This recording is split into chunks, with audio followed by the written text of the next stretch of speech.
Welcome back to this session of the Hindu newspaper analysis, in which we will discuss all issues and events which have national and international importance for UPSC Civil Services examination. Today we will discuss mainly four issues. The first issue is how will fridge on US aid affect the world, and the second issue is our role for India in South-South climate cooperation. The third issue is addressing the growing threat of forest fire, and the fourth issue is related to states and the challenges before the Finance Commission. So let's discuss all the issues in detail. Recently, US President Donald Trump has imposed a 90-day freeze on foreign aid. In this article, we will discuss about shutdown of US aid and what are the implications of this initiative on various countries of the world. So let's discuss the issue in detail. How will freeze on US aid affect the world? Why news? US President Donald Trump has imposed a 90-day freeze on foreign aid, halting US Agency for International Development program worldwide. Recently, US President Donald Trump ने foreign add को 3 month के लिए about 90 days के लिए यहाँ पर freeze कर दिया है, जिसकी वजह से यूएस एड के ऑल प्रोग्राम पूरे वर्ल्ड के अंदर हॉल्ट हुए हैं. US aid means US agency for international development. US also announced that it will not attend the 2025 G20 Foreign Minister meeting in Johannesburg, South Africa. 2025 में south Africa के Johannesburg में G20 foreign ministers का जो meeting होने वाला है, US ने declare किया है कि वो इस मीटिंग को अटेंड नहीं करेगा. What is the US Agency for International Development? USAID. USAID क्या है? In US, USAID is the primary agency for global humanitarian and development aid. USAID US के अंदर global humanitarian and development aid के लिए primary agency है. Funding इसके लिए किस तरह से होता है? In year 2024, USAID was allocated USD 44.2 billion, just 0.4% of the total US federal budget, but accounting for 42% of all humanitarian aid tracked by United Nations. 2024 में यूएस के द्वारा यूएस एड एजेंसी के लिए $44.2 बिलियन का एलोकेशन किया गया था, जो कि ओवरऑल यूएस फेडरल बजट का 0.4% था. बट यूनाइटेड नेशंस के द्वारा ट्रैक किए जाने वाले ह्यूमैनिटेरियन एड्स के 42% के लिए यूनाइटेड स्टेट्स रिस्पॉन्सिबल है. फंडिंग सेक्टर्स इसके क्या क्या है? US aid funds health care, disaster relief, food aid and policy advocacy worldwide. पूरे वर्ल्ड के अंदर जिस कंट्री के अंदर भी हेल्थ केयर से रिलेटेड चैलेंज है, disaster relief, food aid and policy advocacy से रिलेटेड जो चैलेंजेज हैं वो इस एजेंसी के द्वारा हेल्प किए जाते हैं. टॉप एड रेसिपिएंट कंट्रीज कौन कौन से हैं? Ukraine, Jordan, Somalia, Ethiopia and Afghanistan top recipient countries हैं. US aid and India. India's association with USAID began in 1951 with the India Emergency Food Aid Act. India और USAID के association 1951 में India emergency food aid act से start होते हैं. This association evolved over decades from food aid to infrastructure capacity building and economic reforms. India और USAID के बीच association last कुछ डिकेड्स में काफ़ी ट्रांसफॉर्म हुए हैं. एंड जहाँ पहले इसका फोकस फूड प्रोवाइड करना था, वहीं इसका फोकस अब infrastructure development, capacity building and economic reforms हो गया है. इट मीन्स यूएस एड का जो ऑब्जेक्टिव है वो काफ़ी एक्सपेंड अब हुआ है. यूएस एड सपोर्टिंग एरियाज कौन कौन से हैं? Education, polio eradication, immunisation, HIV, TB, ये सब इसके सपोर्टिंग एरियाज रहे हैं. In the last decade, India is said to have received about USD 1.5 billion from USAID, about 0.2% to 0.4% of USAID total global funding. Last decade की अगर बात की जाए, इंडिया को USAID के थ्रू $1.5 बिलियन तक का यहाँ पर फंडिंग रिसीव हुआ है, जो कि टोटल ग्लोबल फंडिंग का 0.2% टू 0.4% रहा है. यूएस एड से रिलेटेड ये कुछ इंपॉर्टेंट पॉइंट्स और भी गिवन है जो हम पहले डिस्कस कर चुके हैं. वर्ल्ड के किन किन एरियाज में यूएस एड के थ्रू फंडिंग किया जाता है, उससे रिलेटेड ये ग्राफिकल रिप्रेजेंटेशन है। किस कंट्री को कितना एड रिसीव हुआ है उससे रिलेटेड ये ग्राफ है। What are implications for India, India के लिए यूएस एड को जिस तरह से होल्ड किया जा रहा है, इंडिया के ऊपर इसके क्या क्या इम्प्लीकेशंस पड़ने वाले हैं। India role in global south, global south में इंडिया का रोल अब क्या होगा।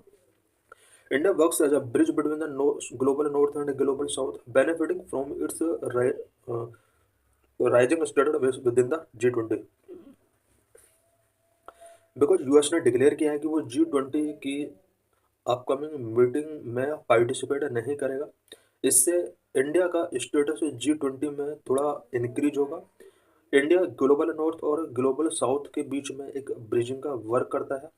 रशिया एंड चाइना की वजह से इंडिया पर क्या इम्पैक्ट पड़ सकता है। If the US reduce its role in G20, China and Russia could expand their influence, potentially shifting global economic dynamics and weakening India's position amid China's rising power.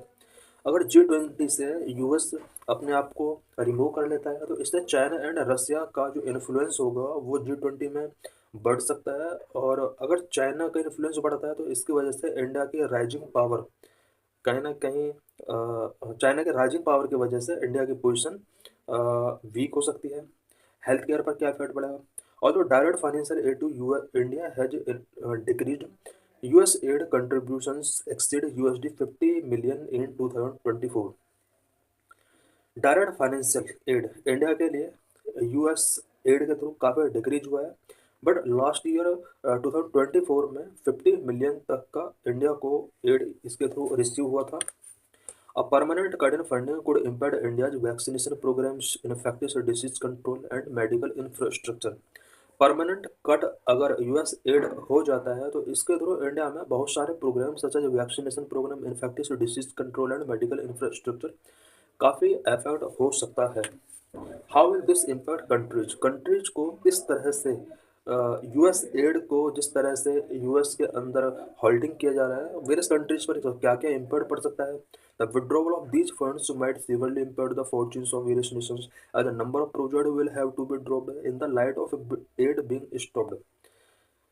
Funds का अगर इस तरह से विड्रॉवल कर लिया जाएगा तो वेरियस कंट्रीज के लिए ये एक नेगेटिवली इम्पैक्ट कर सकता है, बिकॉज उन कंट्रीज के अंदर बहुत सारे प्रोजेक्ट्स जो चल रहे हैं इस एड के थ्रू वो ड्रॉप हो सकते हैं, और वेरियस टाइप के जो भी हेल्थ रिलेटेड सपोर्ट कंट्रीज को गिवन किए जा रहे हैं इस एड के थ्रू वो भी काफ़ी अफेक्ट हो सकती हैं। This will have an impact not only on quality of life of beneficiaries of these scheme but may even pose a danger to life in these nations। अगर फंड विड्रॉ किए जाते हैं यूएस के द्वारा, इससे बेनिफिशरीज के लिए जो भी स्कीम्स चल रही हैं उनकी क्वालिटी ऑफ लाइफ इम्पैक्ट हो सकती है, और जिन नेशंस को इसके फंड्स रिसीव हो रहे हैं उन नेशंस के अंदर कुछ डेंजर्स यहाँ पर पोज हो सकते हैं। More than 6 million people could die from HIV and AIDS in the next 4 years if Mr. Trump's administration pull its global funding for program। US aid programme के अंडर जिस तरह से वेरियस कंट्रीज के लिए global funding किया जाता है, अगर मिस्टर ट्रम्प एडमिनिस्ट्रेशन इसको फुल्ली बंद कर देते हैं तो next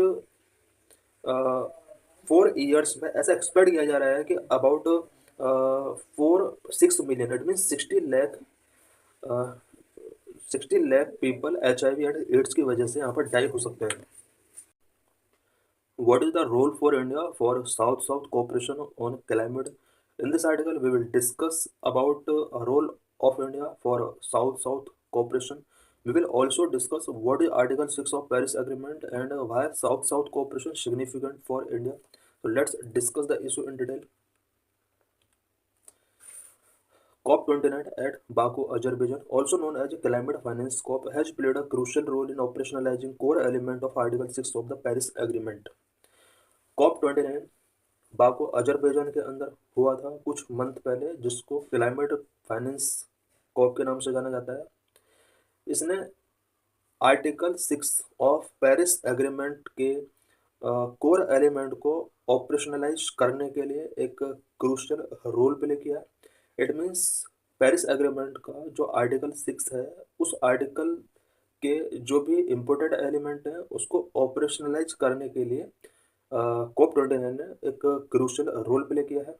the adoption of article 6 at Baku represent a renewed focus on the market mechanism which could help countries that face limited resources and difficulty in achieving the carbon neutral economy. Baku के अंदर जो ये recently COP29 का meeting हुआ है, ये market mechanism पर focus करता है, स्पेशली क्लाइमेट चेंज से फाइट करने के लिए मार्केट मैकेनिज्म को यहाँ पर इम्पोर्टेंस दिया है, जिसके थ्रू उन कंट्रीज के लिए काफ़ी हेल्प होगी जो कि कार्बन न्यूट्रल इकोनॉमी को अचीव करने में डिफ़िकल्टीज फेस कर रही हैं, जिनके पास रिसोर्सेस काफ़ी लिमिटेड है। उन कंट्रीज के लिए कार्बन मैकेनिज्म मार्केट मैकेनिज्म जो होगा वो काफ़ी हेल्पफुल होगा। मार्केट मैकेनिज्म मेनली यहाँ पर क्लाइमेट चेंज से फाइट करने के लिए फाइनेंस मोबिलाइज करने से रिलेटेड है। What is article 6 of Paris agreement? Article 6 has the potential to meet climate ambitions through cooperative approaches. Article 6 के अंदर कोऑपरेटिव अप्रोच के थ्रू क्लाइमेट एम्बिशंस जो भी हैं उनको मीट करने के लिए यहाँ पर कुछ पोटेंशियल को इस आर्टिकल के अंदर प्रोविजन किया गया है। इट्स की component article 6.2 facilitate the transfer of internationally transferred mitigation outcomes ITMOS between host and partner country to help countries meet their nationally determined contribution। Paris agreement के आर्टिकल 6 के अंदर एक इम्पोर्टेंट कंपोनेंट आर्टिकल 6.2 प्रोविजन करता है कि host and partner countries के बीच ITMOS को यहाँ पर ट्रांसफर किया जाएगा। ITMOS means internationally transferred mitigation outcome. इनका ट्रांसफर होस्ट कंट्रीज और पार्टनर कंट्रीज के लिए किया जाएगा। होस्ट कंट्रीज वो कंट्रीज हैं जो डेवलपिंग कंट्रीज हैं जिन्हें हेल्प की नीड है, और पार्टनर कंट्रीज वो कंट्रीज हैं जो पुअर कंट्रीज यानी होस्ट कंट्रीज के लिए हेल्प प्रोवाइड कराते हैं। ऐसा इसलिए किया जाएगा ताकि होस्ट कंट्रीज अपने NDC नेशनली डिटरमाइंड कंट्रीब्यूशन को मीट कर सकें। रोल ऑफ ITMOS का क्या रोल है? Number one, process will support emission reduction in the host country. Host country के अंदर एमिशन रिडक्शन को यहाँ पर सपोर्ट करेगा। Number of foster technology exchange promotes capacity building and facilitate financial resources from the partner country. ITMOS के through technology exchange किया जा सकता है, कैपेसिटी बिल्डिंग को प्रमोट किया जाएगा, financial resources from partner country से यहाँ पर फाइनेंशियल रिसोर्सेज होस्ट कंट्री के लिए फैसिलिटेट किए जा सकते हैं। Number 3, helping in transition to low carbon economy and reaching the sustainable development goal. Low carbon economy की तरफ ट्रांजिशन करने में हेल्प मिल सकती है, सस्टेनेबल डेवलपमेंट गोल को अचीव करने में यहाँ पर हेल्प मिल सकती है। Article 6.2 and India's climate policies. Article 6.2 के साथ साथ इंडिया के क्लाइमेट पॉलिसीज जो भी हैं, क्या आर्टिकल 6.2 के जो प्रोविजन है उन्हें इंडिया अचीव करने के लिए इनिशिएटिव टेकिंग कर रहा है। India third largest emitter, India which is considered to third largest emitter of greenhouse gases and a rapidly growing economy is well positioned to draw benefit from Article 6.2। India जो कि third largest emitter country, green house gas emitter country जो माना जा रहा है और एक rapidly growing economy है, इंडिया आर्टिकल 6.2 से बेनिफिट ड्रॉ कर सकता है। India follow balanced approach. India has had a challenge in balancing its developmental goal with its climate commitments due to lack of adequate finance and also lack of support from developed countries। India के पास adequate finance नहीं है, developed countries की तरफ से उतना support नहीं मिल पा रहा जितना होना चाहिए। यही वजह है कि इंडिया के before developmental goal and climate commitment के बीच में काफ़ी चैलेंजेस हैं और उसको इंडिया बैलेंस करके चल रहा है। Net zero target by 2070 India ने कुछ टारगेट भी रखे हुए हैं सो दैट आर्टिकल 6.2 के जो भी ऑब्जेक्टिव्स हैं उनको अचीव किया जा सके। India's NDCs include ambitious targets such as reducing emissions intensity by 45% by 2030 and zero by 2070. India के नेशनली डिटरमाइंड कंट्रीब्यूशन NDCs के अंडर इंडिया ने टारगेट किया हुआ कि 2030 तक 45% तक एमिशन इंटेंसिटी को रिड्यूस कर लेगा, 2070 तक नेट जीरो का जो टारगेट है उसको अचीव कर लेगा। ऐसा इंडिया ने यहाँ पर टारगेट रखा हुआ है। Need to at least $1 trillion annually. Due to financial and technical constraints, India reiterated its call for the developed nations to mobilize at least $1 trillion annually in climate finance for developing countries to meet the challenge of global warming. Global warming से challenge को meet करने के लिए developed countries को $1 trillion annually यहाँ पर developing countries के लिए एलोकेट करना होगा। ऐसा इंडिया ने बार बार रिट्रेट किया है, कॉल किया है डेवलप्ड कंट्रीज से। इंडिया लॉन्च हुआ carbon credit trading scheme. India ने CCTS carbon credit trading scheme launch किया हुआ है 2023 में with the aim of integrating market mechanism into national policy. Climate से रिलेटेड नेशनल पॉलिसी के साथ मार्केट मैकेनिज्म को इंटीग्रेट करने के लिए इंडिया ने CCTS यहाँ पर स्टार्ट किए हुए हैं। CCTS is indirectly linked to Article 6.2 proposed to strengthen India's institutions by providing a framework for transparent carbon credit tracking and verification.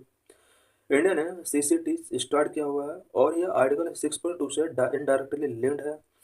CCTS के through India transparent carbon credit के framework के लिए यहाँ पर अपने इंस्टीट्यूशंस को स्ट्रेंथ करता है।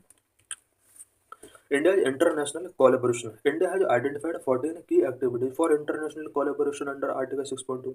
अंडर आर्टिकल 6.2 के अकॉर्डिंग इंडिया ने 14 की एक्टिविटीज के लिए इंटरनेशनल कोलैबोरेशन करने के लिए यहाँ पर कुछ सेक्टर्स आइडेंटिफाई किए हैं which include renewable energy, energy storage, carbon capture, utilisation and storage programme. ये कुछ वो प्रोग्राम है जहाँ पर India international collaboration other countries के साथ करने वाला है।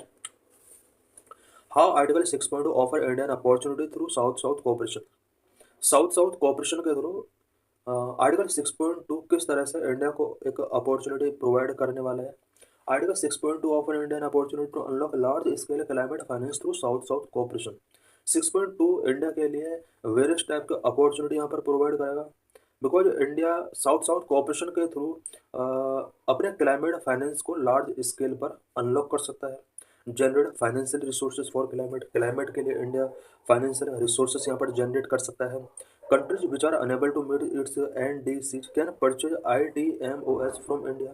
कुछ कंट्री जो कि NDCs को मीट करने के लिए अनेबल हैं वो इंडिया से ITMOS यहाँ पर परचेज कर सकते हैं। Generating financial resources for climate resilient project and green technology development. और इसके थ्रू इंडिया क्लाइमेट रेसिलिएंट प्रोजेक्ट के लिए फाइनेंशियल रिसोर्सेज जनरेट कर सकता है। साथ ही साथ ग्रीन टेक्नोलॉजी डेवलपमेंट में इंडिया को इससे हेल्प मिल सकता है। इट मीन्स इंडिया ITMOS का ट्रेडिंग करके अपने कंट्री के अंदर क्लाइमेट रेसिलिएंट प्रोजेक्ट्स को फाइनेंशियल रिसोर्स प्रोवाइड करा सकता है। Technology development, green technology development के लिए प्रोजेक्ट्स यहाँ पर वेरियस लॉन्च कर सकता है। For example India renewable energy sector attracted over $10 billion in FDI इन 2022 में इंडिया ने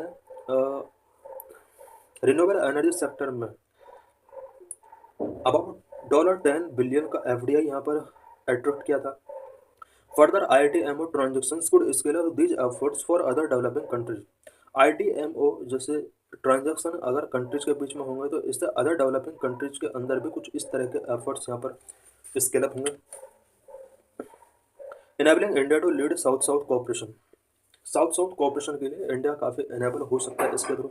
the new collective quantified goal NCQG also encourage such south south cooperation as developing countries have been extending climate finance to other developing countries on a voluntary basis.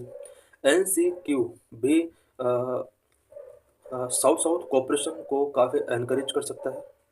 Hence article 6.2 में foster such partnership beyond the traditional north south dynamic.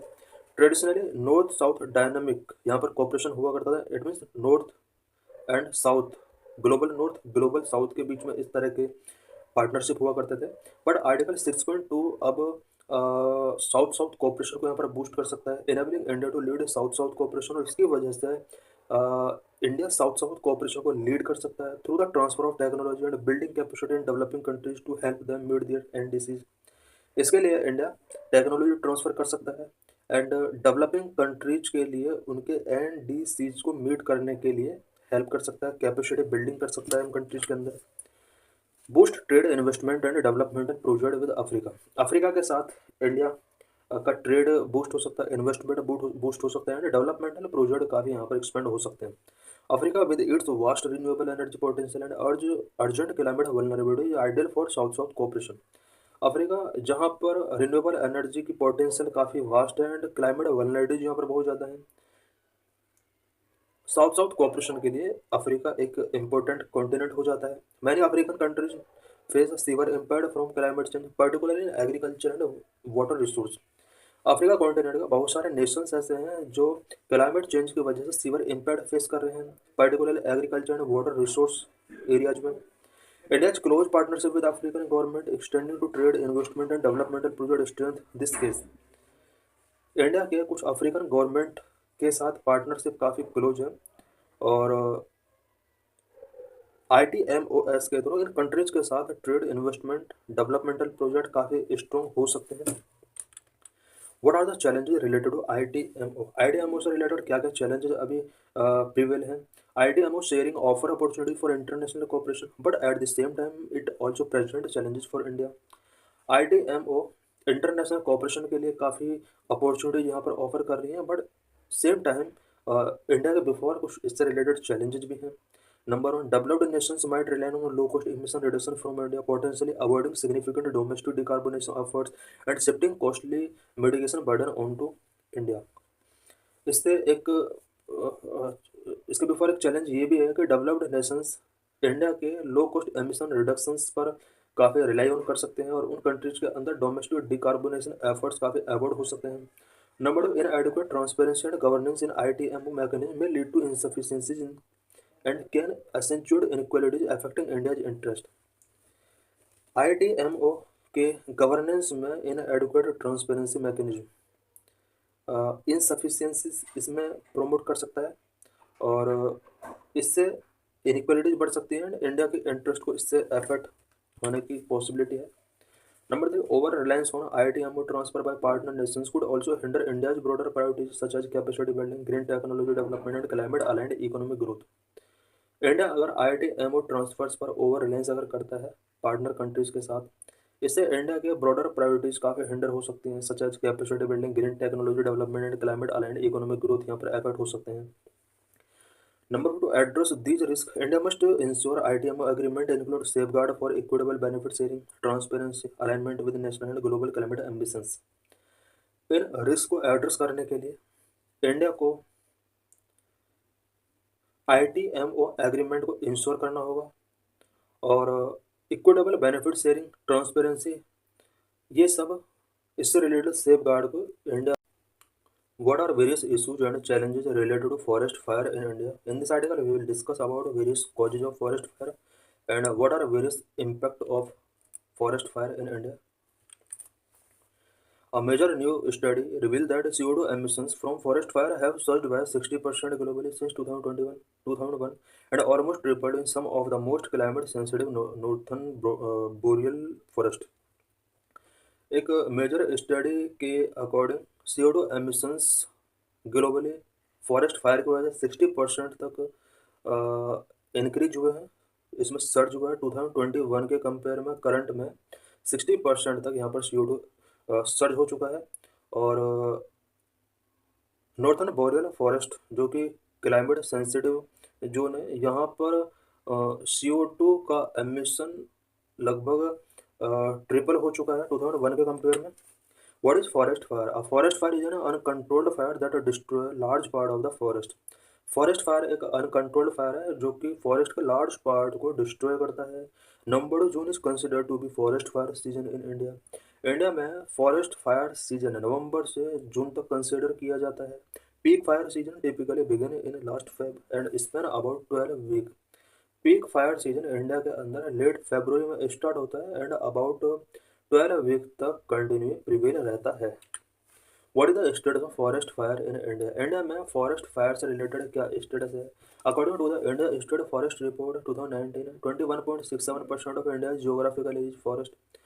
India state forest report 2019 के according India के अंदर overall geographical area का 21.67% पर forest है। हालांकि इसके बाद भी रिपोर्ट आ चुकी है और फॉरेस्ट कवर 21% से थोड़ा इंक्रीज हुआ है। Forest in Assam, Mizoram and Tripura have been identified as extremely fire prone. India के आसाम, मिजोरम एंड त्रिपुरा के अंदर जो फॉरेस्ट हैं वो एक्सट्रीमली फायर प्रोन फॉरेस्ट के रूप में आइडेंटिफाई किए गए हैं। Dry deciduous forest are highly susceptible to severe fire. Dry deciduous forest जो होते हैं वो सीवर फायर के लिए हाईली ससेप्टेबल हैं। Odisha has recorded 871 large forest fires since November 2022. This is also national record for season. नवंबर 2022 के बाद ओडिशा के अंदर अबाउट 871 फॉरेस्ट फायर इंसिडेंट यहाँ पर आइडेंटिफाई किए गए हैं, जो कि एक नेशनल रिकॉर्ड है। It was followed by Andhra Pradesh 754 incident यहाँ पर फॉरेस्ट फायर से रिलेटेड हुए, Karnataka 642 incident, Telangana 442 incident and MP 316 incident यहाँ पर फॉरेस्ट फायर से रिलेटेड है।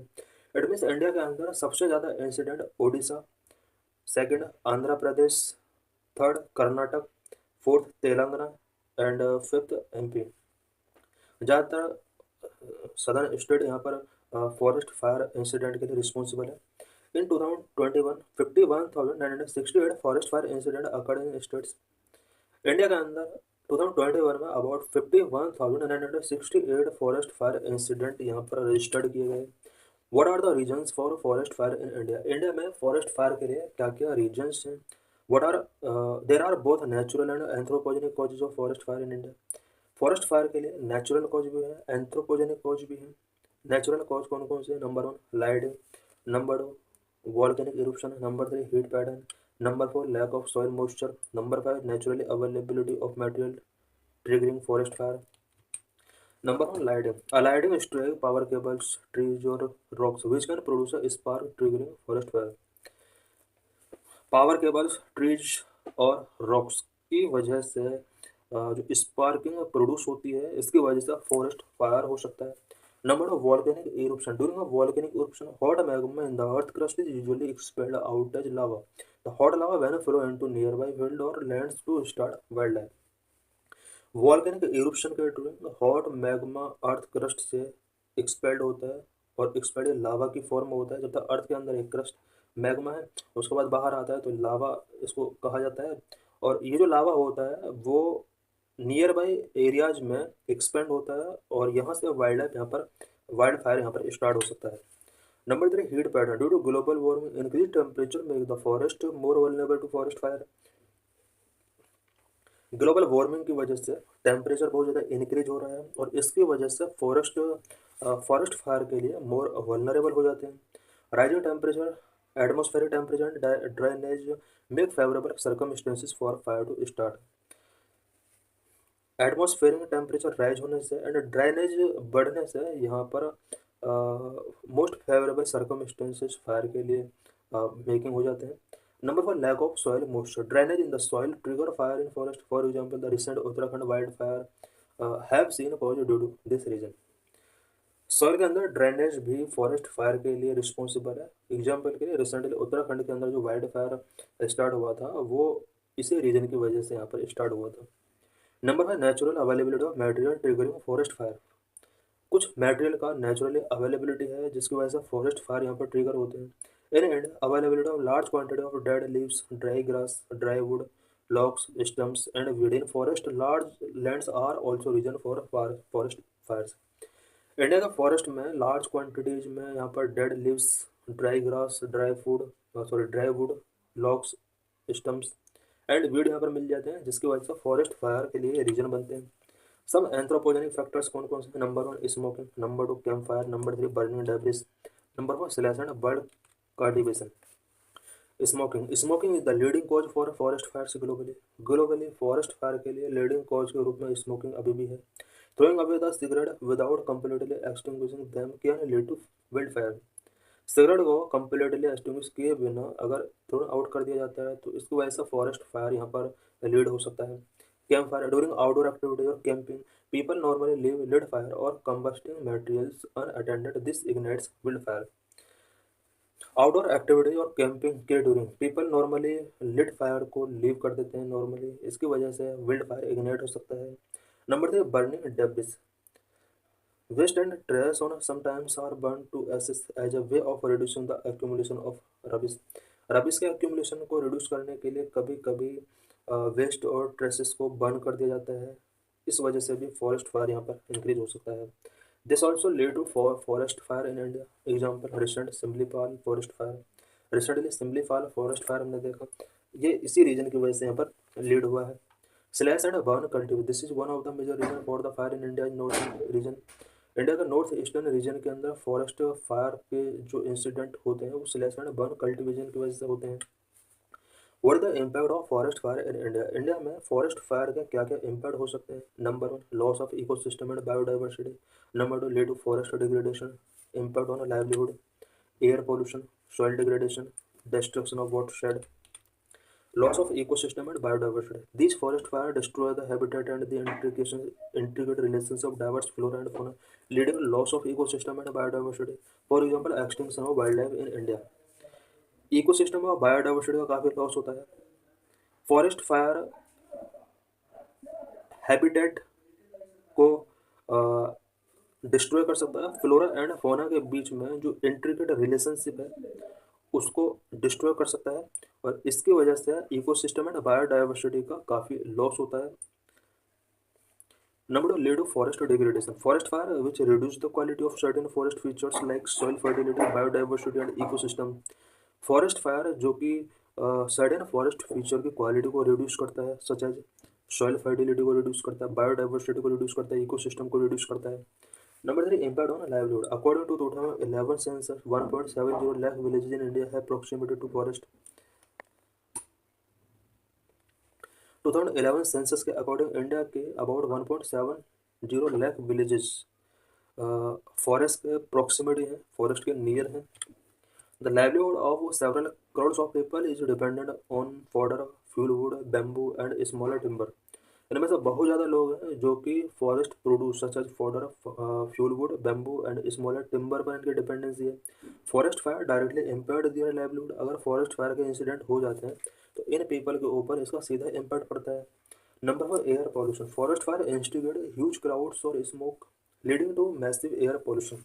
Forest fire huge cloud of smoke को इंस्टिगेट करता है एंड मैसिव एयर पॉल्यूशन का रीजन बनता है। Number 5, soil degradation.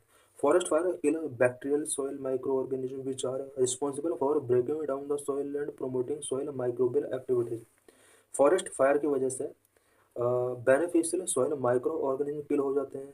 ये माइक्रो ऑर्गेनिज्म सॉइल के ब्रेकिंग डाउन के लिए रिस्पॉन्सिबल होते हैं, माइक्रोबियल एक्टिविटीज़ को प्रमोट करने के लिए ये बैक्टीरिया बहुत इंपॉर्टेंट होते हैं। Further wild fire also make soil vulnerable to soil erosion. Wild fire की वजह से यहाँ पर सॉइल इरोजन काफ़ी इंक्रीज हो सकता है। Number 6, destruction of watershed. Forest fire led to the destruction of water land of forest which are protected by the forest. Forest के द्वारा जो भी water lands of forest protect किए गए हैं उनके लिए फॉरेस्ट फायर कहीं ना कहीं डिस्ट्रक्शन का वर्क करता है। What are the government initiatives to control forest fire in India. India में फॉरेस्ट फायर को कंट्रोल करने के लिए गवर्नमेंट की तरफ से क्या क्या इनिशिएटिव्स टेकिंग किए गए हैं। Number 1, forest fire alert system India के अंदर रिलीज किया गया है। Number 2, MODIS, MODIS means moderate resolution imaging spectral diameter. Number 3, national master plan for forest fire control. Number 1, forest fire alert system. Forest survey of India developed a forest fire alert system. Forest survey of India ने forest fire alert system develop किया। This system has been developed to monitor wild fire in real time. Real time में यानी सही time पर wild fire को monitor करने के लिए ये सिस्टम डेवलप किया गया है। Number 2, moderate resolution imaging spectroradiometer. This sensors provide the real time information on forest and send the forest survey of India. Real time पर ये फॉरेस्ट फायर से रिलेटेड इन्फॉर्मेशन प्रोवाइड कराते हैं और उसके बाद फॉरेस्ट सर्वे ऑफ इंडिया के पास इस इन्फॉर्मेशन को भेजा जाता है। Forest survey of India forward the data by email to state, district, circle, division, range and beat levels. Forest survey of India इस इंफॉर्मेशन को सेंसर के थ्रू कलेक्ट करता है और इस इंफॉर्मेशन को ईमेल के थ्रू स्टेट के पास भेजता है, डिस्ट्रिक्ट के पास सेंड करता है, सर्कल के पास सेंड करता है, डिवीजन, रेंज और बीट लेवल पर उसको सेंड करता है। People in the locality receive SMS alert. उस एरिया, जिस एरिया में फॉरेस्ट फायर इंसिडेंट हुआ है, उस एरिया के पीपल एसएमएस के थ्रू यहाँ पर अलर्ट रिसीव करते हैं। National Master Plan for Forest Fire Control. Under this, the government aims to introduce a coordinated and integrated fire management program. National master plan for forest fire control के under government ने coordinated and integrated fire management. In this article, we will discuss about various issues and challenges before Finance Commission of India. We will also discuss about various recommendations of 16th Finance Commission. Recently, various opposition-ruled states, especially from South India, have claimed that they have not been receiving their fair share as per the present scheme of financial devolution. Recently south India के opposition ruled states ने claim किया है कि उन्हें central devolution के through fair share उन्हें receiving नहीं हो रहे हैं। जिस तरह से फाइनेंशियल डेवोल्यूशन के प्रेजेंट स्कीम के अंदर प्रोविजन किए गए हैं उसके अकॉर्डिंग इन्हें शेयर नहीं मिल पा रहे हैं सेंट्रल डेवोल्यूशन से। They have raised issues about their large share of receipt in tax revenue when compared to their contribution toward tax collection. Southern state ने कुछ इश्यूज रेज किए हैं। इनका कहना है कि टैक्स कलेक्शन में इनका जितना रोल है उसके कंपेयर में उन्हें रिसिप्ट के तौर पर टैक्स रेवेन्यू नहीं मिल पा रहे हैं। What is divisible pool of taxes? Taxes का डिविजिबल पूल क्या है? Article 270 of the Constitution provide for a scheme of distribution of net tax proceeds collected by the Union Government between the center and the state. Union government के द्वारा जो भी net tax collect किया जाता है उसके डिस्ट्रीब्यूशन के लिए, इट मीन सेंट्रल और स्टेट गवर्नमेंट के बीच में डिस्ट्रीब्यूशन के लिए आर्टिकल 270 कॉन्स्टिट्यूशन के अंदर प्रोविजन किया गया है। It include corporation tax, personal income tax, central GST, central share in the integrated goods and service tax IGST. Centre और स्टेट के बीच में corporation tax, personal income tax, GST, IGST, ये वो टैक्स हैं जिन्हें डिस्ट्रीब्यूट किया जाता है सेंटर और स्टेट के बीच में। This division is based on the recommendation of the finance commission that is constituted every 5 years as per the terms of article 280। Centre और स्टेट के बीच में जो डिवीजन किया जाता है फाइनेंसेस का, ये फाइनेंस कमीशन के रिकमेंडेशन के बेस पर किया जाता है। एवरी 5 year में फाइनेंस कमीशन कॉन्स्टिट्यूट किया जाता है। आर्टिकल 280 के अकॉर्डिंग ये किया जाता है। Apart from the share of taxes, states are also provided grant in aid as per the recommendation of the finance commission. Finance commission के रिकमेंडेशन के बेस पर स्टेट के लिए टैक्स शेयर से अलग कुछ ग्रांट इन एड भी provide कराए जाते हैं। The divisible pool however does not include cess and surcharge that are levied by centre. Cess and surcharge को डिविजिबल पूल के अंदर इंक्लूड नहीं किया गया, ये सेंट्रल गवर्नमेंट के द्वारा लेवी किए जाते हैं। How is the finance commission constituted? Finance commission किस तरह से कॉन्स्टिट्यूट किया जाता है? Finance commission is constituted every 5 year by union government. It consist of a chairman and 4 other members who are appointed by the president. Finance commission every 5 year में union government के द्वारा constitute किया जाता है। Total 5 member होते हैं, 1 chairman and 4 other members जो कि प्रेसिडेंट के द्वारा अपॉइंट किए जाते हैं। Finance commission miscellaneous provisions act 1951 has specified the qualification of chairman and other members of the commission. Finance commission act 1951 के अंदर इसके मेंबर की क्वालिफिकेशंस यहाँ पर प्रोविजन की गई हैं। The union government has notified the constitution of the 16th finance commission under the chairmanship of doctor Arvind Panagariya for making the recommendation for the period of 2026-31।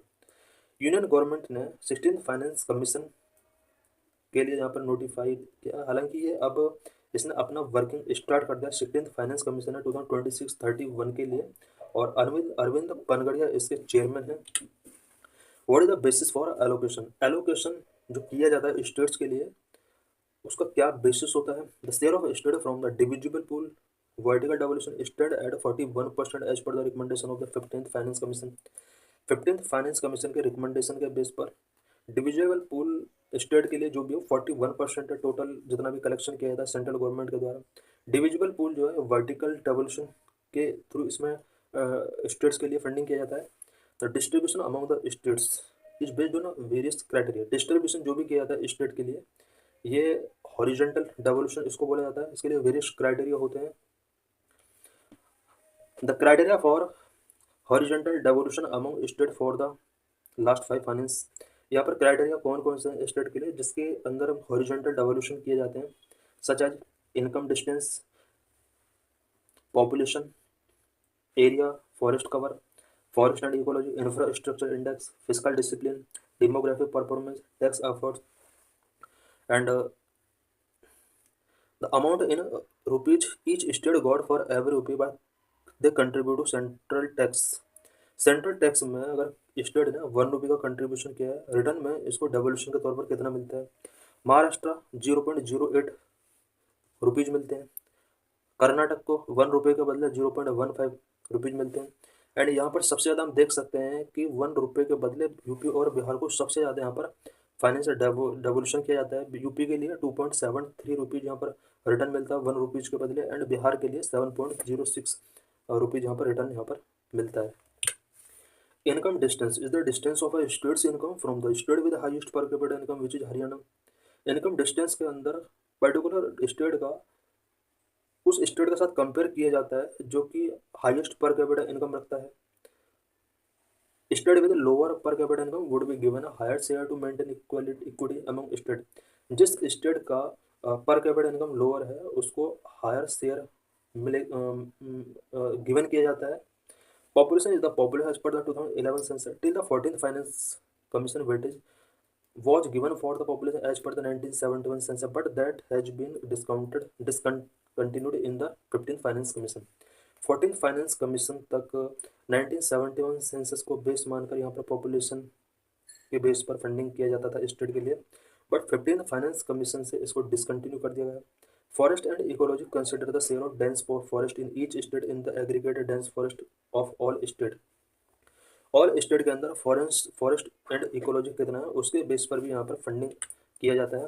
The demographic performance criterion has been introduce to reward efforts made by the state in controlling their population. जिस state ने population control के लिए effort किए हैं उसको reward given किया जाता है इस डेवोल्यूशन के अंदर। State with lower fertility rate will be scored higher in this criteria. जिन स्टेट के अंदर लोअर फर्टिलिटी रेट है उन स्टेट के अंदर इस क्राइटेरिया के थ्रू यहाँ पर रिवार्ड किया जाता है। Tax effort is a criteria has been used to reward state with higher tax collection efficiency. Tax effort जिस स्टेट का टैक्स कलेक्शन सेंट्रल पूल के लिए जितना ज़्यादा होगा उसको उतना ही फंडिंग किया जाता है। What are the issues. First, sales and surcharge collected by the union government is estimated at around 23% of its gross tax receipt for 2024-25, which does not form part of the divisible pool and hence not shared with the state। सबसे बड़ा issue cell and surcharge का है जो कि central government के द्वारा collect किया जाता है और ग्रॉस टैक्स रिसिप्ट का 23% के लिए सेल एंड सरचार्ज रिस्पॉन्सिबल है। डिविजिबल पूल का ये पार्ट नहीं बनता, इट मीन शेयर इसको स्टेट्स के साथ शेयर नहीं किया जाता, सेंट्रल गवर्नमेंट इसको अपने पास रखती है। सबसे बड़ा अभी इशू बना हुआ है। Secondly, the amount each state get back for every rupee the contribute to central tax so steep variation. Each state जो सेंट्रल टैक्स में जितना अपना कंट्रीब्यूट करता है उसके कंपेयर में उसको उतना शेयर नहीं मिलता है। It can be seen that industrially developed state received much less than a rupee for every rupee they contributed as against a state like UP and Bihar. India के अंदर जो इंडस्ट्रियली डेवलप्ड स्टेट है और every rupee जो contribute करते हैं central tax में उसके अगेंस्ट उन्हें मच लेस शेयर रिसीव होता है। For example UP and Bihar जो कि 1 रुपये के बदले 2.73 एंड 7.06 रुपीज रिसीव करते हैं। However this variation can also be attributed to the difference in GST collection among various state. यही प्रॉब्लम जीएसटी कलेक्शन से रिलेटेड है। जो स्टेट जितना ज़्यादा जीएसटी कलेक्शन में हेल्प कर रहा है उतना ही उसको शेयर कम मिल रहा है। Third, the percentage share in the divisible pool of taxes has been reducing for southern state over the last six financial commission. Last 6 financial commission में सदर्न स्टेट का जो डिविजिबल पूल का जो शेयर है उसका परसेंटेज काफ़ी reduce हुआ है। Finally, grant in aid as per the recommendation of the finance commission varies among various state. Grant in aid जो कि फाइनेंशियल कमीशन के द्वारा यहाँ पर रिकमेंड की जाती है, इसमें भी बहुत ज़्यादा वेरिएशंस शो हो रहे हैं। Important reform that may be considered for maintaining the balance between equity and federalism while sharing revenue. Revenue sharing के ड्यूरिंग इक्विटी एंड फेडरलिज्म के बीच में बैलेंस बनाने के लिए क्या क्या इंपॉर्टेंट रिफॉर्म्स किए जाने चाहिए? The finance commission recommend to assess imbalance and propose a fair sharing mechanism. Finance commission imbalance को असेस करने के लिए एंड फेयर शेयरिंग मैकेनिज्म को इंश्योर करने के लिए कुछ रिकमेंडेशंस यहाँ पर उसने किए हैं। First, the divisible pool can be enlarge by including some portion of cess and surcharge in it. Cess and surcharge जो 23% है ओवरऑल टैक्स कलेक्शन का, सेज एंड सरचार्ज को एनलार्ज करना होगा और इसमें डिविजिबल पुल के लिए इसमें कुछ शेयर इसको इंक्रीज करना चाहिए। Second, the weightage of efficiency criteria in horizontal devolution should be increased. Horizontal devolution जो किए जाते हैं इसका जो क्राइटेरिया है इसको इंक्रीज करना होगा। Third, similar to GST council, a more formal arrangement for the participation of state in the constitution and the working of the finance commission should be considered। Finance commission के constitution के लिए and working के लिए जिस तरह से GST council होती है फॉर्मल अरेंजमेंट, इसी टाइप का फाइनेंस कमीशन के कॉन्स्टिट्यूशन वर्किंग के लिए स्टेट्स पार्टिसिपेशन का यहाँ पर अरेंजमेंट होना चाहिए। How it diluting the spirit of cooperative fiscal federalism, जिस तरह से लास्ट कुछ डिकेड्स में स्टेट्स के लिए डेवोल्यूशन काफ़ी कम हुए हैं, इसकी वजह से स्पिरिट ऑफ कोऑपरेटिव फेडरलिज्म किस तरह से डायल्यूट हो सकता है। It is a matter of deep worry that the union government pay less to state and retain more of the gross tax revenue as cess and surcharge. ये एक deep worry matter है कि union government state के लिए very लेज पे कर रही है and more and gross tax का एक मोर पार्ट अपने पास रख रही है। सेज एंड सरचार्ज रेवेन्यू के तौर पर इसके पास बहुत ज़्यादा शेयर रिमेन रहता है। The substitution of such untied transfer with central scheme increase rigidity the substitution of such untied transfer with central scheme increase rigidities in union state relations and diluting the spirit of cooperative fiscal federalism। इस तरह से जो central scheme के अंदर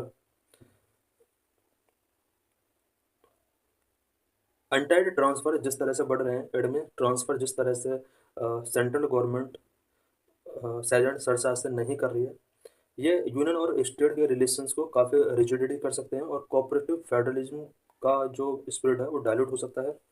When state government contribute a share in implementing a central project, the union government often tries to taking credit by insisting on displaying prime minister photograph on other form of labor।